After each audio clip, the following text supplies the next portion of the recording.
Security کے امور کے مبصرین کے مطابق افغانستان سے امریکی فوجیں واپس بلانے کے معاملے پر اوباما انتظامیہ کو اپنی حکمت عملی زیادہ واضح انداز میں بیان کرنے کی ضرورت ہے۔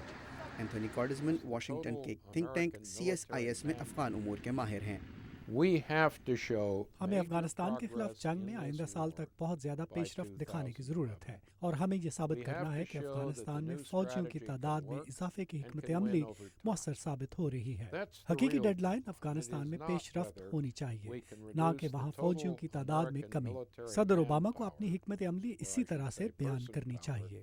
دوسری جانب حزب اختلاف سے تعلق رکھنے والے بعض سینیٹرز کا بھی کہنا ہے کہ یہ واضح کرنے کی ضرورت ہے کہ جولائی 2011 میں امریکہ افغانستان کے حوالے سے کیا کرے گا۔ ہمیں اس ابہام کو دور کرنے کی ضرورت ہے کہ سن 2011 میں ہماری حکمت عملی کیا ہوگی، کیونکہ وہاں لڑائی جاری رکھنے یا نہ رکھنے کا دار و مدار اس ابہام کے دور کیے جانے پر ہی ہے۔ لیکن گزشتہ ہفتے امریکی سینٹ کی آرمڈ سروسز کمیٹی کے سامنے سماعت کے دوران جنرل ڈیوڈ پیٹریس نے صدر اوباما کی جانب سے ڈیڈ لائن دیے جانے کے فیصلے کے بارے میں کہا کہ اس سے واضح طور پر یہ پیغام ملتا ہے کہ اب ہمیں اپنا کام برق رفتاری سے کرنا چاہیے۔ یہ بات ذہن میں رکھنی ضروری ہے کہ سن 2011 میں امریکہ افغانستان سے مکمل طور پر نکلے گا نہیں، بلکہ اس عمل کا آغاز ہوگا۔ صدر یہ پہلے ہی کہہ چکے ہیں کہ ہم افغانستان کو طویل المیعاد بنیاد پر مدد فراہم کریں گے۔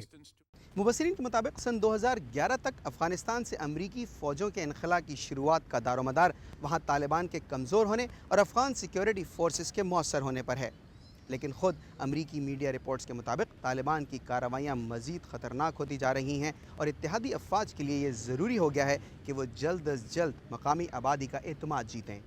جیسے کہ معروف جریدے ٹائم میگزین میں شائع ہونے والے اس آرٹیکل میں کہا گیا ہے کہ کس طرح طالبان نئے طریقے اپنا کر اتحادی افواج پر حملوں میں اضافہ کر رہے ہیں۔ ریپبلکن پارٹی سے تعلق رکھنے والے سینیٹر جان مکین کا کہنا ہے کہ اگرچہ فوری طور پر امریکی فوجیوں کی ہلاکتوں میں اضافہ ہو سکتا ہے، لیکن جو حکمت عملی اپنائی گئی ہے وہ کامیاب ہو سکتی ہے اور اس میں افغانستان کی سیکیورٹی فورسز کا کردار بھی اہم ہوگا۔